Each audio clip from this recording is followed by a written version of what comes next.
Hola, ¿qué tal? Bienvenidos a nuestra clase número 5. Estaremos viendo ahora las técnicas en psicoterapia. Las técnicas que te iré explicando se han comprobado ser altamente eficaces dentro de la consulta.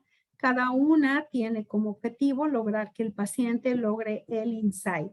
Te comento que estoy basándome en el libro 50 técnicas en psicoterapia, escrito por Morales Fernández, que iremos viendo en el transcurso de las clases. Para ello es importante comentarte que la terapia gestal trabaja con 3 clases de técnicas básicamente. Supresivas, que se refieren a aquellas que pretenden básicamente evitar o suprimir los intentos de evasión del paciente del aquí y del ahora y de su experiencia. Es decir, se busca con ello que la persona experimente justo lo que no quiere o lo oculto a fin de facilitar su darse cuenta. Las técnicas expresivas buscan que la persona exteriorice lo interno, que se dé cuenta de los conflictos que posiblemente pues ha cargado por toda su vida, pero que no percibe como propios. Estas buscan 3 cosas básicamente: expresar lo no expresado. ¿Cómo lo hace? A través de maximizar la expresión, dándole a la persona un contexto no estructurado para que se confronte consigo mismo y también se haga responsable de lo que es. Se puede trabajar con visualizaciones de situaciones desconocidas o raras para que afloren temores. También se le puede pedir a la persona que exprese lo que está sintiendo. Eh, a- También es importante que se termine, por ejemplo, una frase, que se complete alguna expresión. Se busca detectar la situación inconclusa, las cosas que no se dijeron, pero que pudieron decirse o hacerse y que ahora pesan en la vida de la persona. Una de estas técnicas es la silla vacía. También se busca en las técnicas integrativas que la persona incorpore o reintegre a su personalidad las partes alienadas, es decir, las partes rotas, las partes perdidas o alteradas.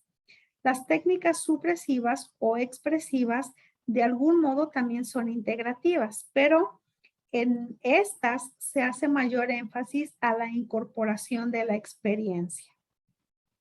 Es importante que podamos reconocer que algunas de las técnicas que estaremos viendo en las clases siguientes han sido extraídas de la terapia psicocorporal. Esta terapia menciona que el cuerpo forma una especie de armadura, una coraza, que está constituida de las emociones, de miedos, culpas, frustraciones, traumas, incluso de otras heridas emocionales, las que se manifiestan como un dolor, como una tensión muscular en algunas partes específicas del cuerpo, pero a veces no somos conscientes de esto. Es así como algunas de las prácticas que se describen en la terapia gestal intentan ayudar al terapeuta para que el paciente pueda liberar la energía que ha quedado guardada en su cuerpo y que le provoca sufrimiento emocional. Entonces, una de estas técnicas es la de respiración, cuyo objetivo es que el paciente aprenda a respirar adecuadamente para disminuir la sensación de ansiedad. ¿Por qué son importantes estas técnicas? Podemos pasar varios días sin comer, sin dormir, incluso sin beber agua, pero no sin respirar. Respirar es algo más que llevar oxígeno a los pulmones o que eliminar el dióxido de carbono. Cuando inhalamos, se oxigena cada célula del cuerpo. Cuando exhalamos, se ayuda al drenaje linfático y también se desintoxica el organismo. La respiración es nuestra primera fuente de energía porque aumenta la vitalidad física, la vitalidad psíquica, incluso la espiritual, ayudándonos a restablecer un equilibrio emocional. El estrés produce una gran activación, un gran desgaste del organismo. Así que una respiración adecuada nos podrá ayudar a disminuir esta activación, recobrando el equilibrio y poder manejar las emociones. Es común que en los ataques de pánico y de ansiedad, por ejemplo, la persona deje de respirar o respire por la boca y esto va a llevar a que se hiperventile y le provoque que la ansiedad junto con sus malestares aumenten. Para realizar una visualización o ciertos ejercicios es muy necesario que la persona esté tranquila, esté relajada y esto puede conseguirse fácilmente a través de una respiración adecuada. Por lo tanto, es muy necesario e importante que dentro del consultorio se enseñe al paciente a respirar. ¿Cómo se hace? Se le pide que se ponga en una posición cómoda, que cierre los ojos y sus manos estén sobre el estómago. Entonces, al inhalar, infle el estómago y al exhalar, trate de que el estómago se hunda como si tuviera que llegar y tocar la columna vertebral. El objetivo es que la persona incorpore este nuevo movimiento de su abdomen, que inhale contando lentamente 4 tiempos, que por otros 4 tiempos mantenga la respiración y en otros 4 tiempos libere el aire. ¿Se pueden aumentar los segundos? Claro que sí. Los segundos y los tiempos de inhalación, así como de exhalación o de retención, a 6 o a 8, dependiendo del paciente. Es recomendable pedirle al paciente que este ejercicio lo haga de manera diaria, cotidiana en casa, para que se acostumbre y vaya formando el hábito. Las técnicas de relajación también son muy importantes. Entendemos que la relajación es un estado de conciencia. En muchas ocasiones, pues solamente definimos la relajación como un estado de reposo en el que los músculos pues están en reposo también. Sin embargo, es más que esto, es un estado de conciencia que se busca de manera libre y de manera voluntaria. Tiene como objetivo percibir los niveles más altos de calma, de paz, de alegría, incluso de felicidad que el ser humano pudiera alcanzar. Así que las técnicas de relajación que incluyen la visualización suelen ser muy efectivas, también suelen ser muy agradables y estas técnicas pueden ser el comienzo de otras estrategias para trabajar aspectos más profundos en la vida del individuo. Pero ya en el momento de la clase lo haremos de una manera práctica. Otra técnica que te quiero compartir es la autobiografía. Su propósito es utilizar la herramienta de la psicoterapia narrativa como un medio de revisión del pasado y que permite esclarecer también el futuro del paciente. La narración autobiográfica pues está definida como un texto que representa la participación del autor en una situación específica y su concepción personal de ese escenario. Así que el uso de la autobiografía no solo explica o justifica el presente del paciente, también visualiza hacia el futuro. ¿Cómo se hace? El procedimiento, pues normalmente en esta técnica se solicita dentro de las primeras sesiones terapéuticas que el paciente escriba de la manera más completa posible la historia de su vida. El terapeuta puede subrayar o resaltar los elementos más relevantes para tomarlos en cuenta y ser trabajados durante todo el proceso terapéutico. Así que la elaboración de esta autobiografía es en sí misma una técnica pues sanadora. Otra técnica es cambiar el no puedo por no quiero. Su objetivo es que el paciente logre identificar cuáles son las creencias limitantes y que sea consciente de cuáles también son las causas reales que le impiden realizar simplemente lo que él desea. Las creencias sabemos que son muy poderosas, ya que fueron obtenidas o introyectadas de nuestros maestros en la vida, de los padres, profesores, incluso de la cultura, de los mitos, etcétera. Pero en el aquí y en el ahora, nadie, absolutamente nadie, nos obliga a vivir de la manera como lo hacemos. A pesar de ello, seguimos actuando de ese modo que nos hemos creído. En la mente existe un universo de posibilidades donde escoger cómo vivir y qué quiero ser. Entonces la mente es la fuente de todas estas experiencias, pero nuestra vida y realidad suelen estar limitadas a ciertas creencias personales y colectivas. Así que nos limitamos a vivir como creemos que debemos. Nos negamos a vivir como verdaderamente nos gustaría. Estas creencias limitantes son aquellas ideas que tenemos muy arraigadas en nuestra conciencia y que nos han llevado a experimentar la vida que hoy tenemos. A veces los pacientes nos hablarían de que no pueden salir del estado en el que están, por ejemplo, no pueden terminar una relación. Este ejercicio ayuda a que encuentren las verdaderas razones por las que no han querido hacer determinadas cosas y tomar las decisiones adecuadas para su beneficio personal.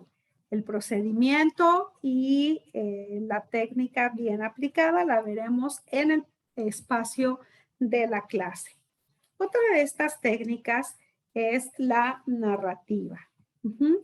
Esta técnica es inventar simplemente una historia para reconstruirse. Su objetivo es que el paciente pueda crear, escribir, inventar esta historia donde él es el personaje principal.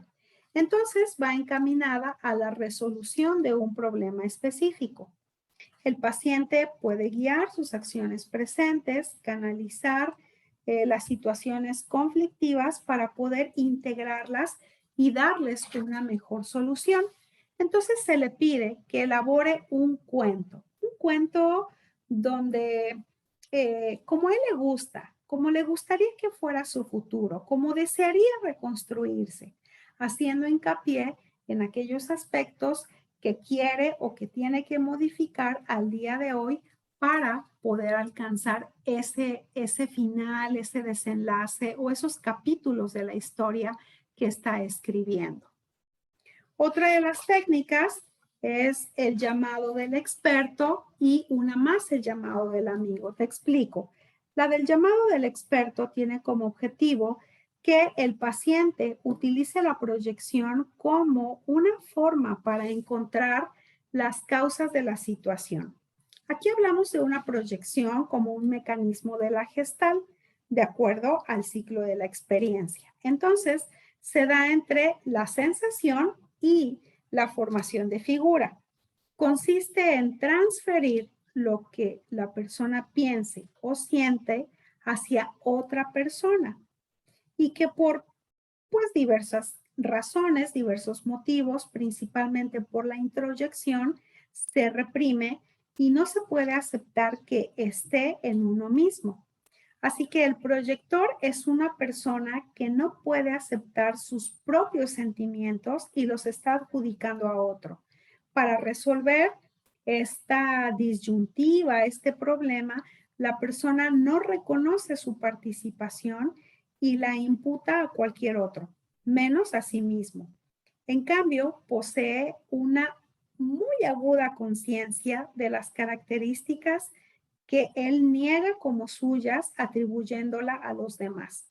Así que esta técnica se utiliza principalmente cuando la persona está en un impasse, se le dificulta avanzar a través de la proyección. El paciente puede entonces encontrar las razones por las cuales está en una situación o condición determinada. La técnica es similar a la silla vacía. ¿Cuál es el procedimiento? Se coloca una silla frente al paciente. El terapeuta promueve que el paciente asuma el rol de un experto en la materia que pues se pretende trabajar. Por ejemplo, el paciente no puede resolver su situación de pareja. El rol del paciente se convertirá en un experto en las relaciones de pareja.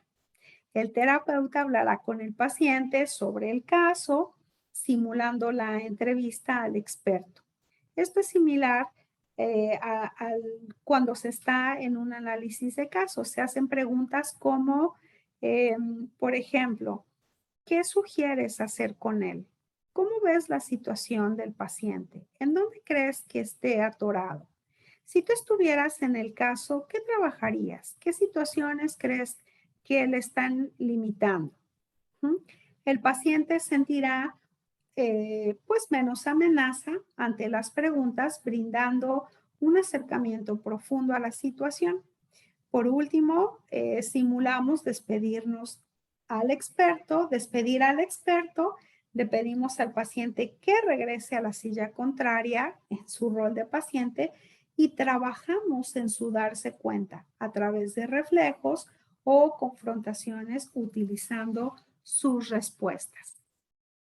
La técnica del llamado del mejor amigo tiene como objetivo que el paciente utilice también la proyección como un medio para encontrar las causas de su situación. Esta técnica, así como la del llamado del experto, se utiliza principalmente cuando la persona está en una situación problema, en un asunto al que simplemente no le encuentra una solución y se le está dificultando avanzar. A través de la proyección, el paciente puede encontrar las razones por las que pues está en una determinada condición, asumiéndolas como propias. El procedimiento lo vamos a ver también durante el tiempo de la clase, pero es similar al llamado del experto. Otra de las técnicas es el diálogo con el síntoma, cuyo fin es trabajar un síntoma como el medio de expresión para poder sacar a la luz emociones, el material del inconsciente. Entonces, en este enfoque se busca comprender cómo el carácter o la personalidad de un individuo pueden favorecer en un momento dado la aparición de una enfermedad, la enfermedad de un órgano en particular. A veces la persona no acepta o niega algunas características propias de sí mismo. Este rechazo, incluso esta negación, ocurre también en un organismo completo donde los aspectos fisiológicos no están separados de lo psicológico. Y bueno, esto lo trabajaremos también en el momento de la clase. Y finalmente, de las técnicas que veremos en el momento de la clase es el ritual de despedida para manejo de duelos. El objetivo es que la persona logre experimentar sentimientos referentes a un duelo que no está resuelto con la finalidad de sanar y cerrar el ciclo. Habitualmente el duelo se refiere a este estado de aflicción que está relacionado con la muerte de un ser querido, con alguna pérdida y que puede presentarse también con síntomas característicos de algún episodio depresivo mayor. Sin embargo, el término duelo y sus etapas también se pueden aplicar a procesos psicológicos, psicosociales, que se ponen en marcha ante cualquier otra pérdida. Fracasos escolares, abandono, divorcio, separación, problemas familiares, el cambio de casa, etcétera. Todos estos factores estresantes pueden originar igualmente alguna reacción o varias reacciones desadaptativas con manifestaciones de un índole depresivo y emocional como el llanto, la desesperanza, la tristeza, la impotencia, culpa, rabia, además de disfunción a nivel de lo social y de lo laboral. ¿Cómo se hace? Se pide al paciente que traiga fotografías de la persona fallecida. Si es que la tiene, se le pide que relate la importancia de esta persona en su vida, que además reflexione sobre el aprendizaje que esta persona le dejó. Mediante la técnica de la silla vacía, se le puede pedir que diga a la persona todo lo que desee decirle y expresarle en ese momento y se pueda despedir de ella. Terminando de decir todo esto que desea, se le pide al paciente que cierre los ojos, imagine a la persona rodeada de una luz blanca, brillante, que se despida dando las gracias por todo el tiempo compartido y las enseñanzas aprendidas. Se puede pedir al paciente también, dependiendo de sus creencias, que pueda hacer otros rituales de despedida. Ujú. Y es a través de estas fotografías que el paciente puede estar haciendo un reconocimiento de incluso vivencias positivas, experiencias buenas que tuvo y llegar a un sentimiento también de poder expresar, además de la tristeza, la gratitud por las enseñanzas, la gratitud por las cosas buenas que aquella persona que hoy no está en su vida le ha dejado.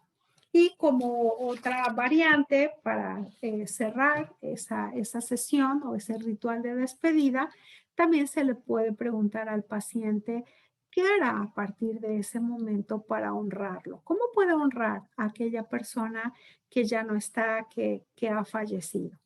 Hasta aquí te dejo estas técnicas que son las que estaremos trabajando en el momento de la clase y agradezco mucho tu atención.